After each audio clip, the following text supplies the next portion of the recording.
죄인처럼 숨죽여 살아온 3년. 그 세월 동안 이 집에서 내 이름은 며느리가 아니라 야 혹은 너.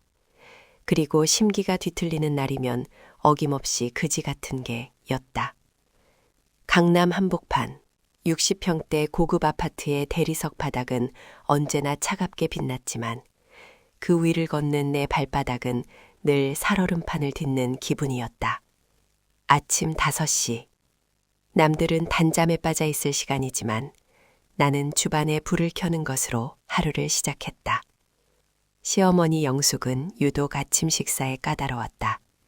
국은 반드시 당일 아침에 끓인 것이어야 했고 밥은 압력밥솥에서 갓 지어 윤기가 흘러야 했으며 반찬은 최소 7첩 이상이어야 직성이 풀렸다. 도마 위에서 칼질하는 소리조차 거슬린다고 타박을 주는 통에 나는 마치 도둑고양이처럼 살금살금 재료를 썰어야 했다. 콩나물 대가리를 하나하나 다듬으며 창밖으로 희미하게 밝아오는 여명을 바라보았다. 친정엄마가 싸주신 참기름 냄새가 코끝을 스치자 울컥 눈물이 솟구쳤지만 나는 황급히 눈가를 훔쳤다. 눈물조차 사치인 곳. 이곳은 시댁이 아니라 유배지나 다름없었기 때문이다. 야, 너 지금 뭐하니? 국 끓이는 냄새가 왜 이렇게 역겨워? 안방문이 벌컥 열리며 영숙이 들이닥쳤다. 화려한 실크 잠옷을 걸친 그녀는 미간을 잔뜩 찌푸린 채 주방으로 성큼성큼 걸어왔다. 나는 하던 일을 멈추고 고개를 숙였다. 죄송합니다, 어머니. 북어국 끓이는데 참기름에 조금 둘렀어요. 참기름? 너네 친정에서는 싼 참기름만 써서 그런지 냄새가 아주 싸구려 티가 팍팍 난다. 내가 몇 번을 말해. 우리 집 입맛은 고급이라 그런 시장통 기름 냄새 딱 질색이라고. 영숙은 끓고 있는 냄비 뚜껑을 신경질적으로 열어젖히더니 국자를 들어 국물 맛을 보았다. 그리고는 이내 싱크대에 국을 촥 쏟아버렸다. 뜨거운 김과 함께 정성스레 끓인 국이 하수구로 빨려 들어갔다. 내 가슴도 함께 무너져 내리는 것 같았다. 다시 끓여 맑은 국으로 아침부터 속 뒤집어지게 기름칠은 무슨. 하여간 근본 없는 집안에서 배워서 그런지 하는 집마다 빈티가 줄줄 흐르네. 그녀의 말은 비수처럼 날아와 가슴에 박혔다. 단순히 요리에 대한 타박이 아니었다. 그것은 나의 존재, 그리고 나를 낳아준 부모님에 대한 모독이었다. 하지만 나는 입술을 깨물며 네, 알겠습니다. 라고 대답할 수밖에 없었다. 지금 당장 대들었다가는 친정 부모님 귀에까지 이 소란이 들어갈 것이 뻔했기 때문이다. 그러나 이것은 그저 서막에 불과했다는 사실을 그때의 나는 뼈저리게 알고 있었다. 오후가 되면 영숙의 사모님 누리가 시작될 것이고 나는 그 연극의 비참한 조연으로 끌려나가야 할 운명이었다.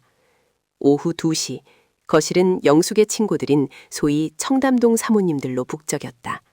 영숙은 최고급 닭이의 홍차를 따르며 우아한 미소를 지었지만 그 미소 뒤에 숨겨진 칼날은 오로지 나를 향해 있었다. 나는 하녀처럼 유니폼에 가까운 앞치마를 두르고 과일을 깎아 날랐다. 어머, 영숙 씨, 며느리 참 얌전하네. 요즘 애들 같지 않아. 얌전하긴. 그냥 곰이야, 곰. 가진 게 없으니 몸으로라도 때워야지. 별 수 있겠어? 얘 친정이 저기 지방 어디라더라. 아무튼 흙수저도 그런 흙수저가 없어. 우리 아들이 아니었으면 감히 이런 집 구경이나 했겠니? 영숙은 마치 물건을 품평하듯 나를 깎아내렸다. 친구들은 호호 깔깔 웃으며 맞장구를 쳤다. 그 웃음소리가 내 고막을 찢는 듯했다.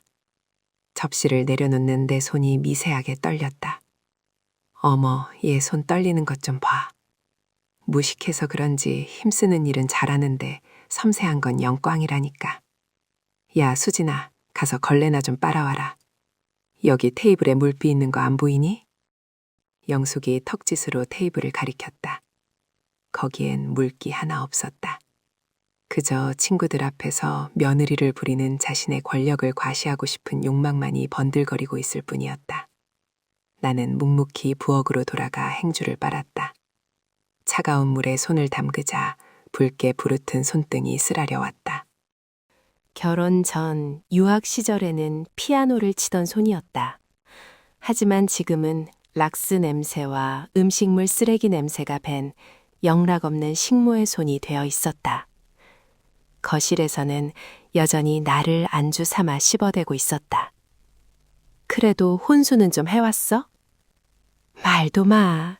이불 몇 채랑 그릇 몇 개가 다야. 요즘 세상에 그렇게 뻔뻔하게 시집오는 애가 어디 있니? 내가 기가 막혀서. 우리 아들 앞길 막은 거 생각하면 지금도 자다가 벌떡벌떡 일어나.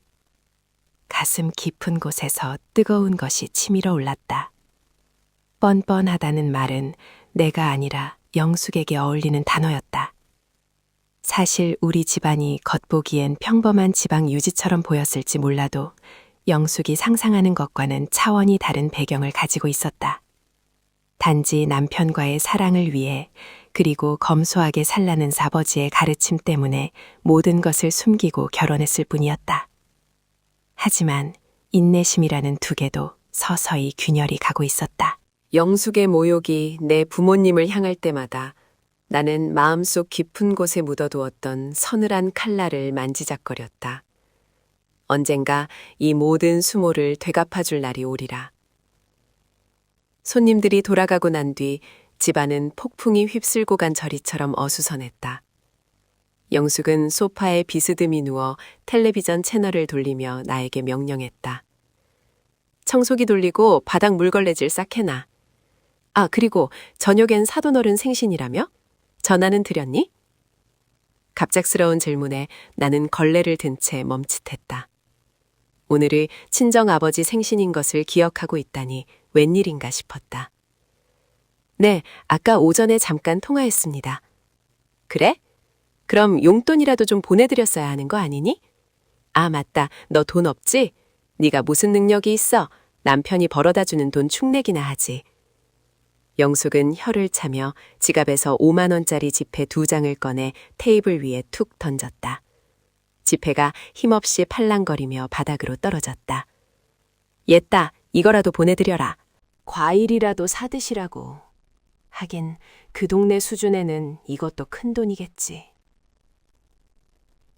바닥에 떨어진 10만 원. 그것은 돈이 아니라 내 자존심이었다.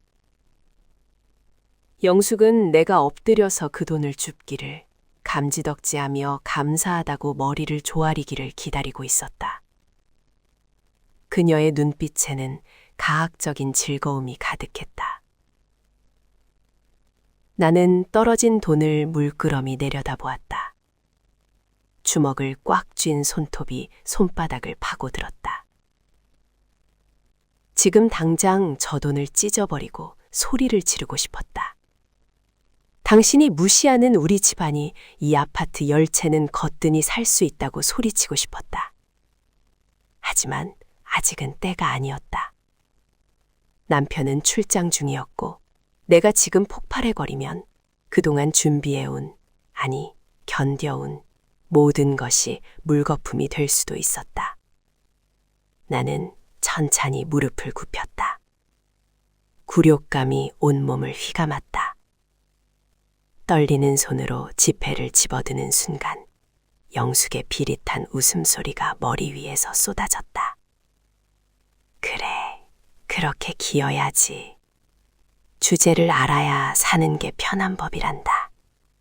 며느리야, 앞으로도 쭉 그렇게 살아라. 내 발밑에서. 영숙은 승리감에 도취되어 방으로 들어갔다. 쾅 닫히는 문소리가 거실에 울려 퍼졌다. 나는 손에 쥐어진 지폐가 구겨질 정도로 세게 움켜쥐었다. 종이의 날카로운 단면이 손바닥을 베었는지 따끔거렸지만 가슴속의 통증에 비하면 아무것도 아니었다. 거실에 불이 하나둘 꺼지고 어둠이 내려앉았다. 나는 창가에 서서 화려한 도시의 야경을 바라보았다. 저 불빛들 어딘가에 나의 진짜 모습, 나의 진짜 힘이 숨겨져 있었다. 영숙은 꿈에도 모를 것이다. 자신이 짓밟고 있는 이 흙수저 며느리가 사실은 그녀의 목줄을 쥐게 될 유일한 사람이라는 것을. 어둠 속에서 내 눈빛이 차갑게 빛났다. 더 이상 눈물은 흐르지 않았다. 이제부터는 인내가 아니라 전쟁이었다. 영숙이 던진 모욕의 대가는 그녀가 상상조차 할 수 없는 방식으로 가장 처참하고 확실하게 치르게 될 것이다. 폭풍 전야의 고요함이 감도는 거실. 나는 서늘한 미소를 지으며 구겨진 지폐를 주머니에 넣었다. 돈이라는 것은 그녀에게 있어 타인을 베는 칼날이자 자신의 치부를 가리는 방패와도 같았다. 시어머니 영숙의 탐욕은 밑빠진 독처럼 끝이 없어서 그 독을 채우기 위해 주변 사람들의 고혈을 짜내는 것을 당연하게 여겼다. 며칠 전부터 영숙의 기색이 심상치 않았다. 안방에서는 누군가와 고성을 지르며 통화하는 소리가 끊이지 않았고 거실을 서성이는 발걸음에는 초조함이 묻어났다. 평소처럼 나를 괴롭히는 강도도 훨씬 세졌지만 그 히스테리 속에는 묘한 불안감이 서려 있었다. 마치 벼랑 끝에 몰린 짐승이 내지르는 비명 같다고나 할까. 그날 저녁 영숙은 식탁에 앉아 싸늘하게 식은 밥을 깨작거리다 말고 대뜸 나를 노려보았다. 너 친정에 전화 좀 해봐라. 뜬금없는 소리에 나는 설거지를 하던 손을 멈추고 돌아섰다. 네, 무슨 일이신가요? 무슨 일은 안부전하지. 그리고 슬쩍 말 좀 꺼내봐. 니네 아버지 그 시골 구석에 땅 조금 있는 거 그거 요즘 시세가 얼마나 되냐? 가슴이 철렁 내려앉았다. 올 것이 왔구나 싶었다.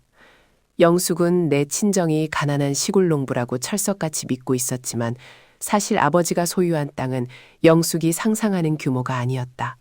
하지만 그녀가 노리는 것은 그 땅의 가치가 아니라 당장 현금화할 수 있는 푼돈이었다. 어머니, 그 땅은 아버지께서 평생 농사 지으신 터전이라 파실 생각이 없으세요. 그리고 시세랄 값도 없는 맹지입니다. 맹지 같은 소리 하고 있네. 야, 요즘 시골 땅값이 얼마나 올랐는데 거짓말을 해. 내가 다 알아보고 하는 소리야. 너네 아버지한테 말씀드려서 그거 담보로 대출이라도 좀 받으라고 해. 급하게 융통할 돈이 좀 필요해서 그래. 한 5천 정도면 되니까. 5천만 원. 영숙에게는 백화점에서 가방 몇 개 사면 없어질 돈이었지만 그녀가 생각하는 내 친정 형편으로는 집안 기둥뿌리를 뽑아야 마련할 수 있는 거금이었다. 며느리 친정 부모의 노후 자금까지 탐내는 그 뻔뻔함에 치가 떨렸다. 어머니, 죄송하지만 그건 어렵습니다. 부모님께 그런 부탁 드릴 수 없어요. 저희 집 형편 아시잖아요. 최대한 정중하게 거절했지만 영숙의 표정은 순식간에 일그러졌다.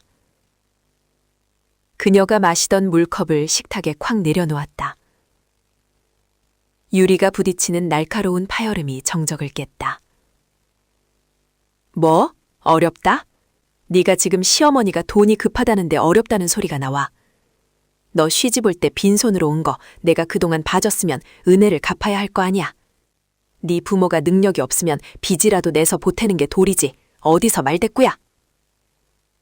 영숙의 고함 소리가 고막을 때렸다. 하지만 이상하게도 예전처럼 무섭거나 위축되지 않았다. 오히려 머릿속이 차갑게 식어가는 기분이었다. 그녀의 탐욕은 선을 넘고 있었다.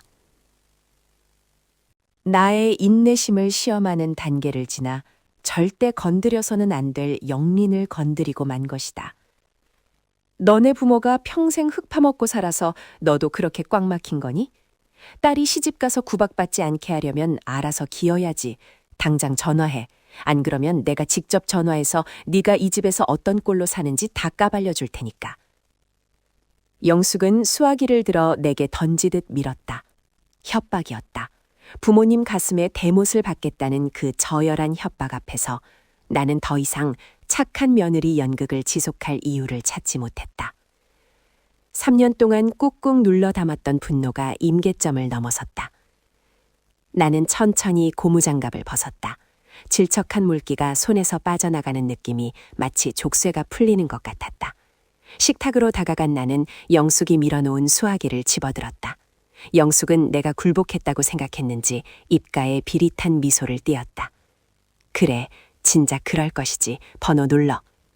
하지만 나는 번호를 누르는 대신 수화기를 제자리에 내려놓았다. 딸각하는 소리가 유난히 크게 울렸다. 영숙의 눈이 휘둥그레졌다. 너 지금 뭐 하는 짓이야? 못합니다. 아니, 안 합니다. 내 목소리는 낮았지만 흔들림 없이 단호했다. 영숙은 믿을 수 없다는 듯 입을 딱 벌렸다. 감히 식모 취급하던 며느리가 정면으로 반기를 들었다는 사실을 뇌가 받아들이지 못하는 듯했다. 이게 미쳤나? 야, 너 지금 제정신이야? 어디서 눈을 똑바로 뜨고 대들어? 당장 무릎 꿇고 빌지 못해? 영숙이 손을 치켜들었다. 금방이라도 뺨을 올려붙일 기세였다. 예전 같으면 반사적으로 움츠러들었을 것이다. 하지만 나는 피하지 않았다. 오히려 고개를 꼿꼿이 세우고 영숙의 눈을 정면으로 응시했다. 내 눈동자에는 더 이상 두려움도 슬픔도 없었다. 오직 서늘한 경멸만이 담겨 있을 뿐이었다. 어머니, 돈이 필요하시면 아드님한테 말씀하세요.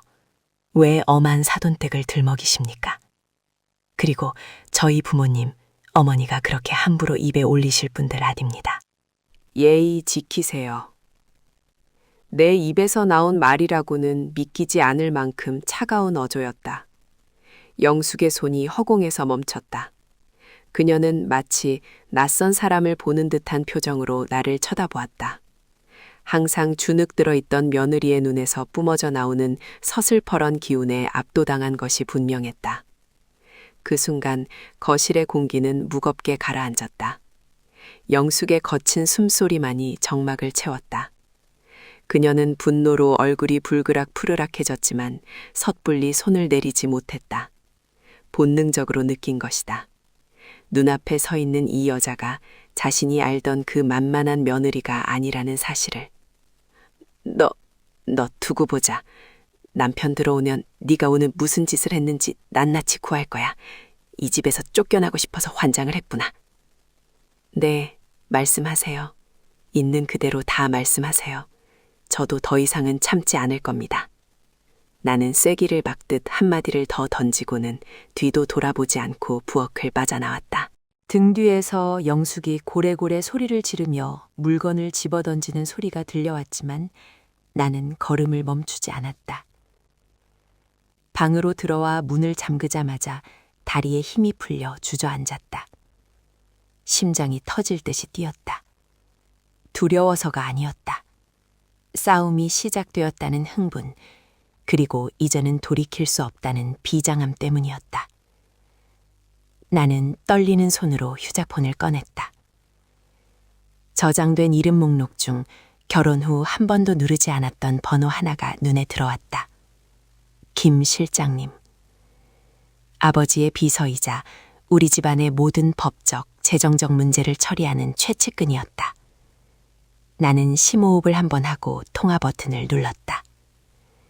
신호음이 몇 번 울리기도 전에 중후한 목소리가 들려왔다. 네, 아가씨, 오랜만입니다. 별일 없으십니까? 김 실장님, 저예요. 부탁드릴 게 있어서 전화했어요. 말씀하십시오. 회장님께는 비밀로 할까요?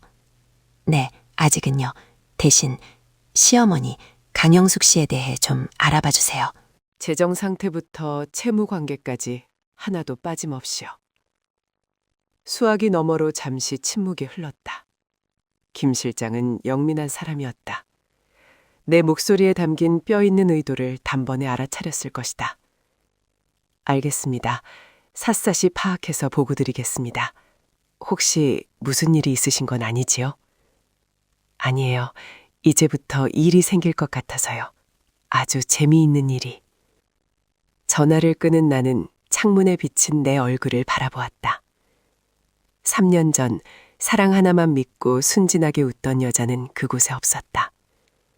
거울 속의 여자는 차갑게 웃고 있었다.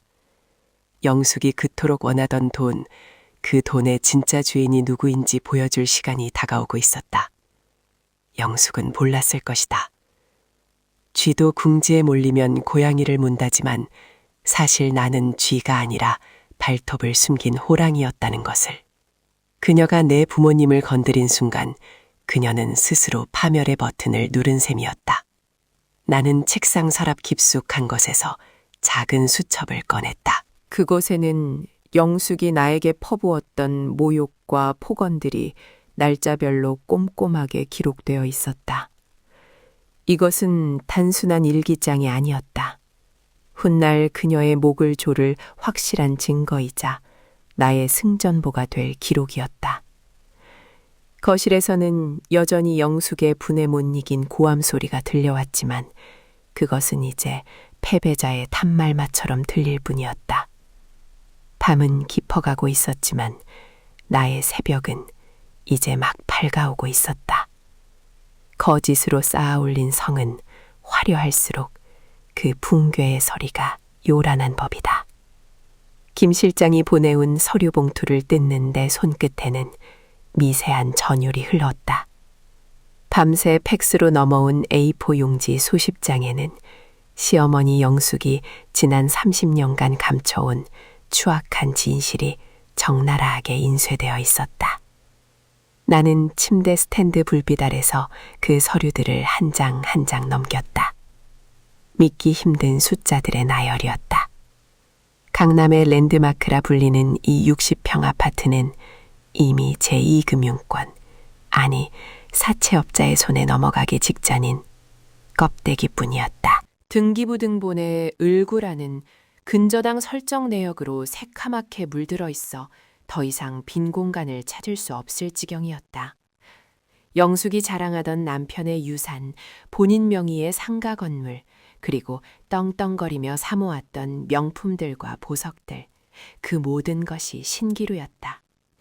상가는 이미 5년 전에 경매로 넘어갔고 그녀가 걸치고 다니던 보석들은 대부분 큐빅이 박힌 정교한 가짜이거나 급전을 빌리기 위해 전당포를 들락거린 흔적이 역력했다. 소위 돌려막기로 버텨온 세월이 자그마치 10년. 그녀는 빚을 내어 이자를 갚고 또 다른 빚을 내어 품위를 유지하는 위태로운 줄타기를 해오고 있었던 것이다. 정말 대단하시네. 나도 모르게 헛웃음이 새어나왔다. 나를 거지 발사계 취급하며 멸시하던 그 당당함은 도대체 어디서 나온 것일까? 자신의 발밑이 천길 낭떠러지인 줄도 모르고 남의 집 귀한 딸을 하녀 부리듯 했던 그 오만함에 기가 찼다. 강남 사모님이라는 타이틀은 빚더미 위에 얹어진 위태로운 왕관에 불과했다. 다음 날 아침 집안의 공기는 평소와 다르게 무겁게 가라앉아 있었다. 영숙은 아침 식탁에도 나오지 않았다. 안방에서는 누군가와 통화하며 애원하는 듯한 목소리가 간간히 새어나왔다. 김 사장님, 내가 이번 달만 넘기면 된다니까요. 우리 며느리 친정이 알부자야. 걔가 곧 돈 해올 거니까 조금만 기다려봐요. 네? 이자 먼저 보낼게. 응? 문 밖에서 엿들은 통화 내용은 가관이었다. 아직도 내 친정 돈을 뜯어낼 궁리를 하고 있다니. 그녀의 머릿속에는 오로지 자신의 안위와 허영심을 지키는 것뿐 타인의 고통 따위는 안중에도 없었다. 나는 부엌으로 돌아와 커피를 내렸다. 진한 커피 향이 퍼져나갔지만 역겨운 탐욕의 냄새를 가리기에는 역부족이었다. 그때였다. 현관 초인종이 요란하게 울렸다. 인터폰 화면에는 검은 양복을 입은 사내 2명이 서 있었다. 빚쟁이들이었다. 영숙이 안방에서 뛰쳐나왔다. 화장기 없는 얼굴은 창백하게 질려 있었고 헝클어진 머리는 그녀의 현재 상황을 대변하는 듯했다. 야, 수진아, 없는 척해. 아무도 없는 척하라고. 영숙은 다급하게 내 팔을 잡아 끌며 식탁 밑으로 숨으라는 신용을 했다. 사시나무 떨듯 떠는 그녀의 모습에서 평소의 위세는 찾아볼 수 없었다. 밖에서는 문을 쾅쾅 두드리는 소리와 함께 거친 욕설이 들려왔다. 강영숙 씨, 안에 있는 거 다 아니까 문 열어. 좋게 말할 때 나와. 나는 영숙을 싸늘하게 내려다보았다. 그녀는 내 옷자락을 붙잡고 애원했다. 수진아, 제발 네가 나가서 시어머니 여행 갔다고 해라. 며칠 뒤에 오신다고, 응? 제발 부탁이다. 나는 그녀의 손을 천천히 뿌리쳤다. 그리고 인터폰으로 다가가 통화 버튼을 눌렀다. 누구시죠? 시끄러워서 신고하려던 참입니다. 대금 누구셔? 강영숙 씨 며느리 되나? 시어머니 나오라고 해. 어머니 지금 안 계십니다. 그리고 이렇게 행패 부리시면 경찰 부르겠습니다. 돌아가세요. 나의 침착하고 단호한 목소리에 밖에 사내들도 잠시 주춤하는 듯했다. 몇 마디 욕설을 더 내뱉더니 두고 보자는 말을 남기고 발걸음을 돌렸다. 사내들이 사라지자 영숙은 그제야 안도의 한숨을 내쉬며 바닥에 주저앉았다. 하지만 그 안도감은 오래가지 않았다. 그녀는 곧바로 표정을 바꾸더니 나를 향해 묘한 눈빛을 보냈다. 그것은 고마움이 아니라 먹잇감을 노리는 뱀의 눈빛이었다. 그날 저녁 영숙은 평소와 달리 상냥한 목소리로 나를 불렀다. 식탁 위에는 배달시킨 고급 초밥 세트가 놓여 있었다. 수진아, 이리 와서 앉아라. 너 초밥 좋아하지? 이거 압구정에서 제일 잘하는 집 거다. 갑작스러운 호의, 그 속에 숨겨진 냉독을 나는 이미 감지하고 있었다. 나는 아무 말 없이 맞은편에 앉았다. 영숙은 내 눈치를 살피며 젓가락을 건넸다. 어제는 내가 좀 예민했지? 미안하다. 갱년기라 그런지 감정 조절이 잘 안 되네. 너도 같은 여자니까 이해해 줄 거지? 사과라니. 해가 서쪽에서 뜰 일이었다. 그녀가 이렇게 저자세로 나오는 이유는 단 하나뿐이었다. 나는 묵묵히 차를 한 모금 마셨다. 영숙은 헛기침을 몇 번 하더니 식탁 아래에서 서류 봉투 하나를 꺼내 슬그머니 내 앞으로 밀었다. 사실은 말이다. 우리 아들이 사업을 좀 확장하려고 하는데 급하게 자금이 좀 필요해서 그래. 네가 알다시피 요즘 경기가 안 좋아서 은행 대출이 까다롭잖니. 그래서 내가 아는 지인한테 돈을 좀 융통하기로 했는데 보증인이 하나 필요하다고 하네. 그녀의 거짓말은 숨쉬듯 자연스러웠다. 아들 사업.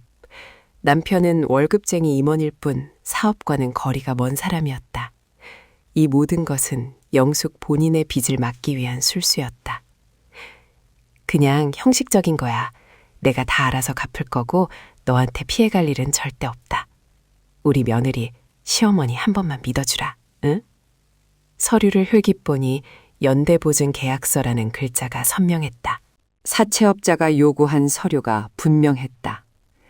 그녀는 자신의 목을 조여오는 올가미를 벗어던지기 위해 며느리라는 이름의 희생양에게 그 밧줄을 넘기려 하고 있었다. 가족이라는 허울을 쓰고 며느리를 지옥으로 끌고 들어가려는 그 악랄함에 소름이 돋았다. 어머니, 이거 연대보증이네요. 남편과는 상의된 건가요? 아범한테는 비밀로 해라. 남자가 밖에서 일하는데 집안일로 신경 쓰게 하면 안 되잖니. 우리가 조용히 해결하고 나중에 잘 되면 그때 말하자. 너도 남편 기 살려주고 싶지 않니? 영숙은 내 손을 덥석 잡았다. 그녀의 손바닥은 식은 땀으로 축축했다.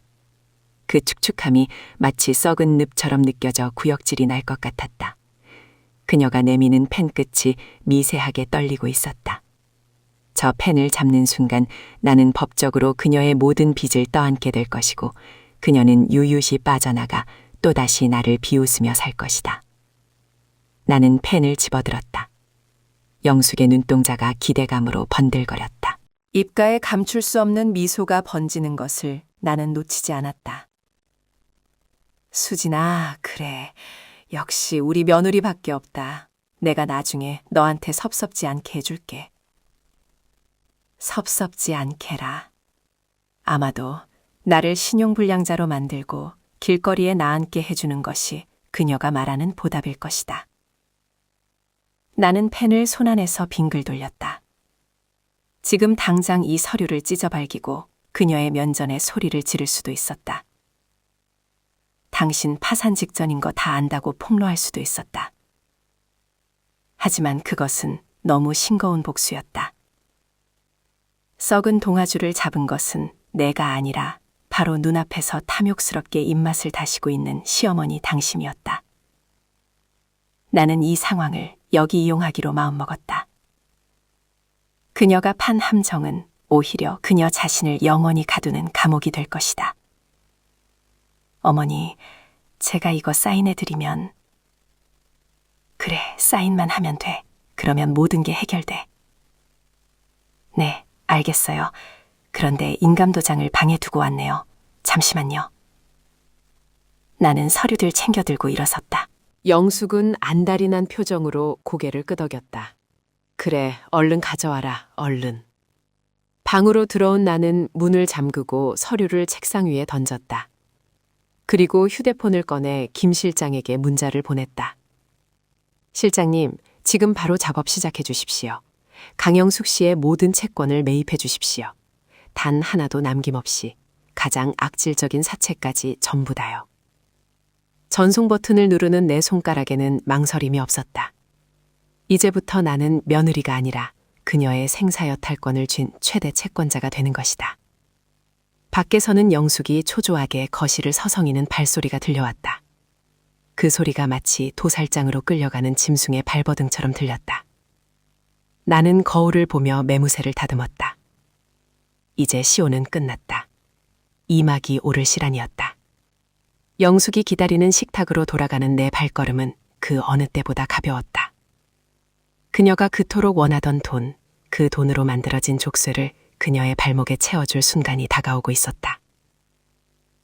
진실이라는 것은 아무리 깊은 흙탕물 속에 처박아 두어도 결국에는 연꽃처럼 수면 위로 고개를 내미는 법이다.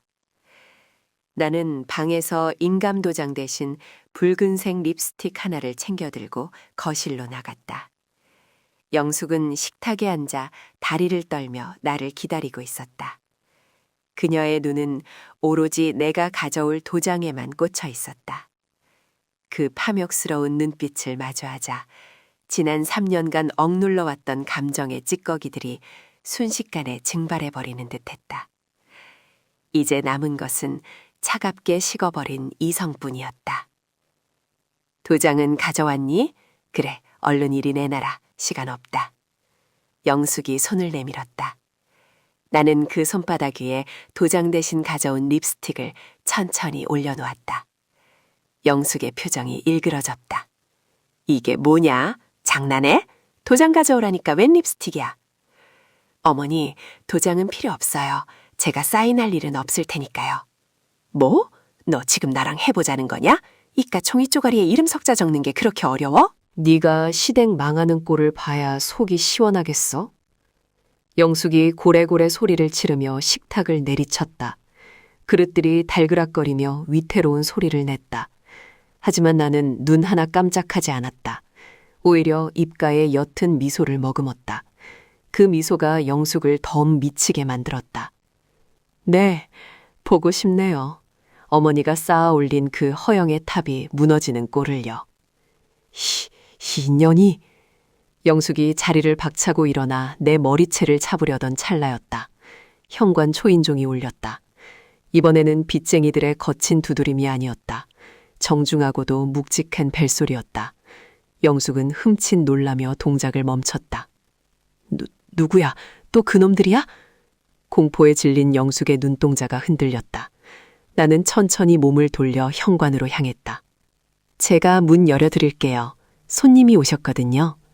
손님? 이 시간에 무슨 손님이야? 문 열지 마. 없는 척하라고 했잖아. 영숙의 비명 같은 만류를 무시하고 나는 도어락을 해제했다. 육중한 현관문이 열리자 검은 양복을 말끔하게 차려입은 사내 5명이 집 안으로 들이닥쳤다. 그들의 손에는 서류 가방과 붉은색 딱지 뭉치가 들려 있었다. 법원 집행관들이었다. 강영숙 씨 댁 맞습니까? 동산 압류 집행하러 왔습니다. 집행관의 건조한 목소리가 거실에 울려 퍼졌다. 영숙은 사색이 되어 뒷걸음질 쳤다. 아니, 이게 무슨 소리야? 압류라니?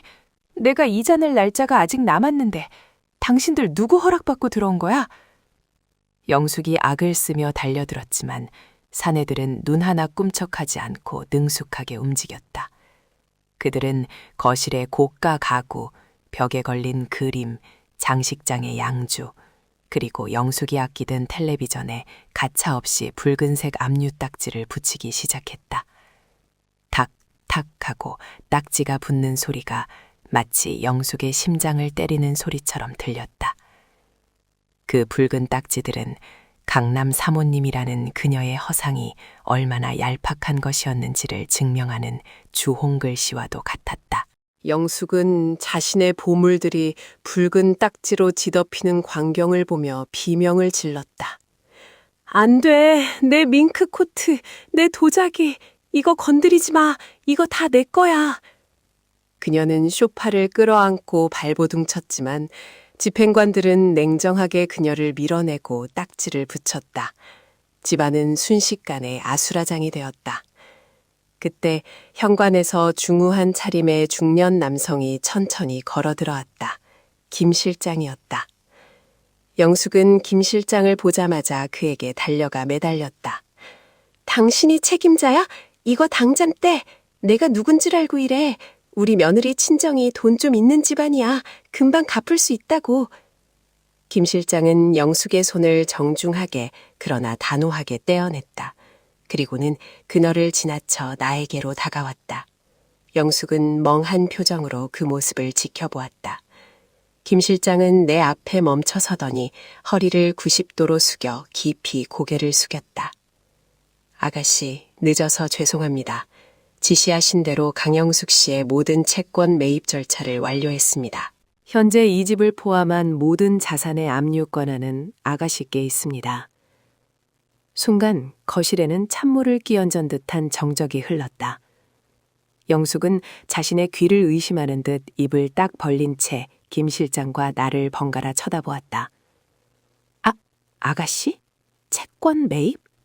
이게 무슨... 야, 너 이게 무슨 소리니? 네가 무슨 돈이 있어서 내 빚을 사? 나는 팔짱을 끼고 영숙을 내려다보았다. 더 이상 주눅든 며느리의 모습은 없었다. 어머니, 아니, 강영숙 씨, 소개가 늦었네요. 제가 말씀드린 시골에서 농사 짓는 아버지가 사실은 대지그룹 이 회장님이십니다. 제가 그 집 외동딸이고요. 영숙의 눈이 튀어나올 듯 커졌다. 대지그룹, 국내 굴지의 건설사와 유통사를 거느린 재벌 기업이었다. 그네가 평소에 저런 집안이랑 사돈 맺으면 소원이 없겠다고 입버릇처럼 말하던 바로 그곳이었다.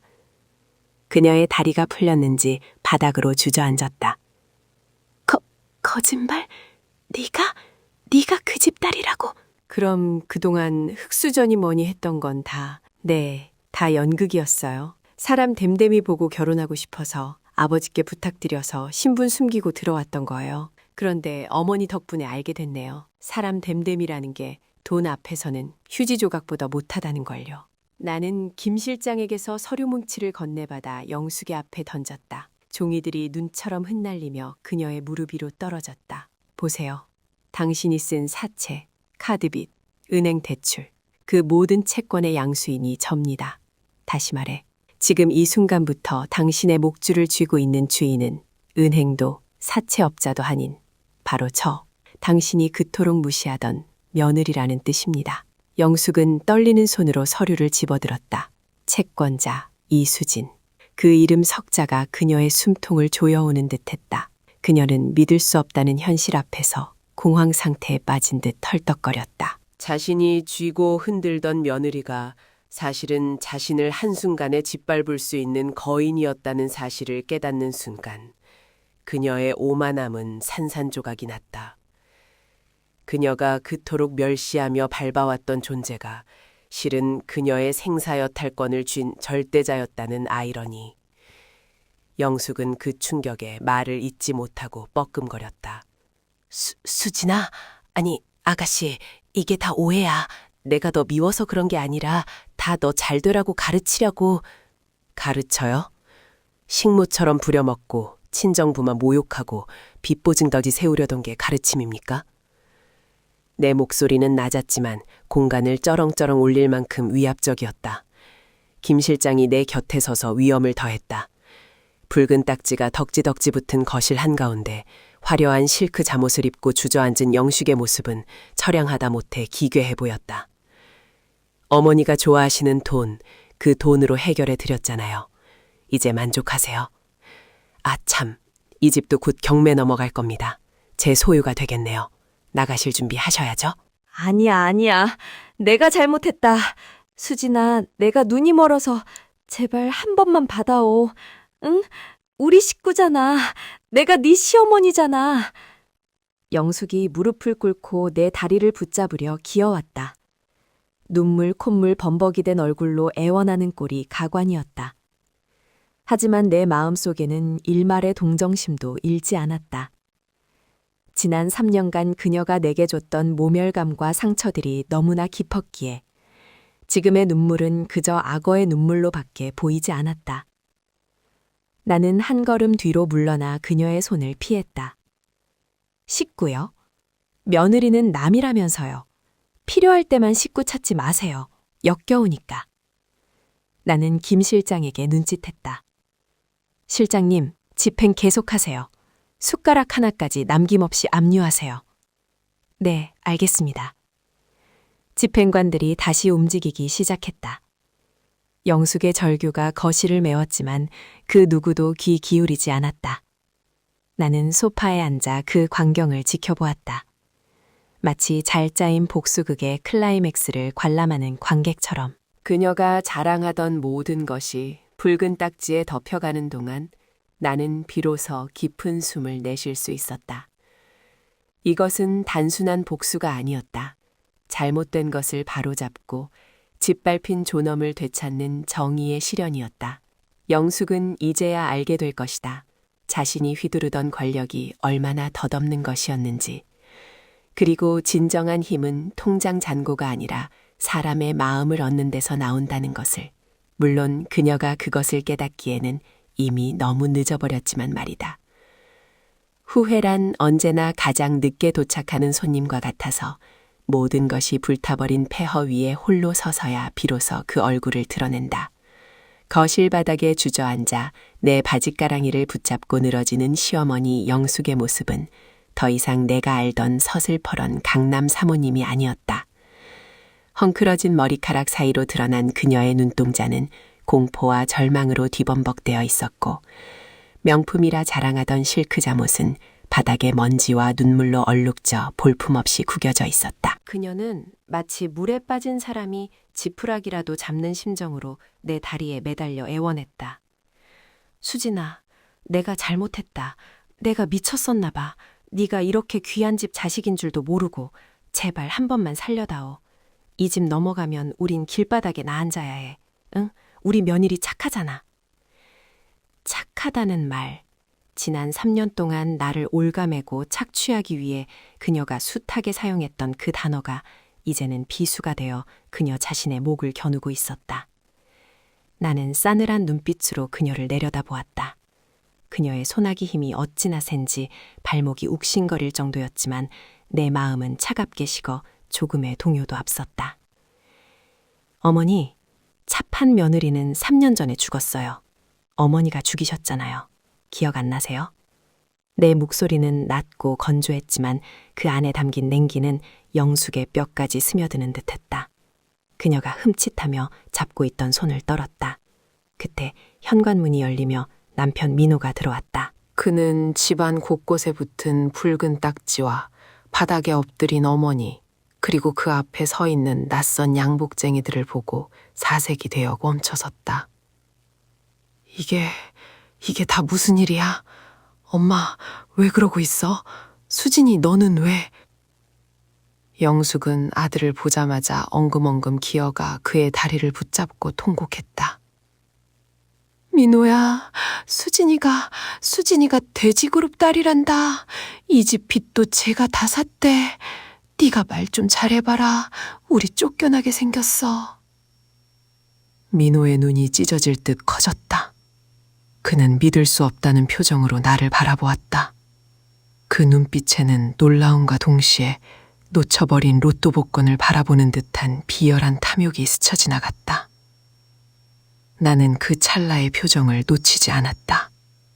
그 역시 영숙의 아들이었다. 피는 못 속인다는 옛말이 하나도 틀린 게 없었다. 수진아, 그게 정말이야? 장인어른이 이 회장님이셔? 아니, 그럼 진작 말을 하지 그랬어. 우리가 가족끼리 왜 이러니? 여보, 내가 그동안 섭섭하게 한 거 있으면 다 풀고. 민호가 비굴한 웃음을 지으며 내게 다가오려 했다. 나는 김 실장에게 눈짓을 보냈다. 김 실장이 거구의 몸으로 민호의 앞을 가로막았다. 접근하지 마십시오. 깨진 그릇을 다시 붙인들 그 흉터가 사라지지 않듯 짓밟힌 마음은 어설픈 사과 몇 마디로 결코 되돌릴 수 없는 법이다. 나는 가방에서 미리 준비해둔 서류 봉투 2개를 꺼내 식탁 위에 던졌다. 탁 하는 소리가 거실의 정막을 갈랐다. 하나는 이혼 서류야. 위자료는 청구 안 할게. 어차피 당신네 집안 나한테 줄 돈 10원 한 장 없잖아. 대신 내 재산 분할해달라는 헛소리는 하지 마. 혼전 계약서랑 당신 어머니가 쓴 각서 다 공증받아놨으니까. 민호의 얼굴이 하얗게 질렸다. 그는 떨리는 손으로 서류를 집어들었다. 그리고 나머지 하나는 상환 독촉장이야. 원금이랑 이자, 계산은 정확해야지. 이번 주 내로 상환 안 되면 바로 경매 집행하고 신용불량 등록할 거야. 어머니 명의로 된 그 짝퉁 가방들까지 싹 다 압류 목록에 포함됐으니까 그렇게 하라. 수진아, 여보, 제발 이러지 마. 우리가 잘못했어. 다시 시작하자, 응? 민호가 울부짖으며 무릎을 꿇었다. 영숙과 민호 두 모자가 나란히 내 발 아래 엎드려 비는 꼴이라니. 3년 전 내가 처음 이 집에 인사 오던 날 그들이 나를 소파에 앉혀두고 위아래로 훑어보며 비웃던 그 오만한 모습과 겹쳐지며 묘한 쾌감이 척추를 타고 흘렀다. 하지만 그것은 즐거움이라기보다는 씁쓸한 확인 사살에 가까웠다. 다시 시작해? 당신들은 기회가 있었어. 내가 아플 때, 우리 부모님 무시할 때, 내가 밥상머리에서 눈물 흘릴 때 수백 번도 더 기회가 있었다고. 그걸 발로 차버린 건 당신들이야. 나는 뒤도 돌아보지 않고 현관으로 향했다. 등 뒤에서 영숙의 절규가 들려왔다. 수진아! 내가 죽을 죄를 지었다. 제발 이 집만은 남겨다오. 갈 데가 없어서 그래. 나는 잠시 걸음을 멈추고 고개만 돌려 그녀를 바라보았다. 갈 데가 없으시다고요? 걱정 마세요. 어머니가 저한테 주셨던 그 5만 원 기억하시죠? 친정 가서 과일이나 사 먹으라고 던져주셨던 그 돈이요. 그거 안 쓰고 잘 모아뒀거든요. 가시는 길에 여관비라도 하시라고 드릴게요. 나는 주머니에서 꼬깃꼬깃해진 5만 원짜리 지폐 2장을 꺼내 허공에 흩뿌렸다. 지폐는 힘없이 팔랑거리며 영숙의 머리 위로 떨어졌다. 그녀가 그토록 숭배하던 돈이라는 신은 아이러니하게도 가장 비참한 방식으로 그녀를 심판대에 세웠다. 돈으로 사람을 짓밟던 그녀가 이제는 푼돈 앞에 처참하게 무너져 내리는 꼴이 바로 그녀가 자초한 인과응보였다. 현관문을 나서자 차가운 밤 공기가 뺨을 스쳤다. 하지만 그 공기는 집안의 탁한 공기와는 비교할 수 없을 만큼 상쾌했다. 아파트 입구에는 검은색 세단이 대기하고 있었다. 김 실장이 앞서 나가 뒷문을 열어주었다. 고생 많으셨습니다, 아가씨. 회장님께서 기다리고 계십니다. 네, 가요, 실장님. 차에 올라타자 푹신한 시트가 지친 몸을 감싸 안았다. 창밖으로 멀어지는 아파트를 바라보았다. 한때는 감옥 같았던 곳, 숨 쉬는 것조차 눈치가 보였던 그곳이 이제는 불 꺼진 폐허처럼 작아 보였다. 저 안에서 그들은 서로를 원망하며 지옥 같은 밤을 보낼 것이다. 가진 것을 모두 잃고 서로에게 책임을 떠넘기며 밑바닥을 기게 될 그들의 미래가 눈에 선했다. 차창을 조금 내리자 도시의 소음과 바람이 밀려 들어왔다. 나는 깊게 숨을 들이마셨다. 가슴 속에 얹혀있던 거대한 바위가 사라진 듯한 해방감이 밀려왔다. 3년이라는 시간. 잃어버린 줄 알았던 나의 이름과 존엄을 되찾은 순간이었다. 진정한 복수는 상대방을 파멸시키는 것에서 끝나는 것이 아니라 그들의 불행을 뒤로 한 채 내가 온전히 행복해지는 것으로 완성된다.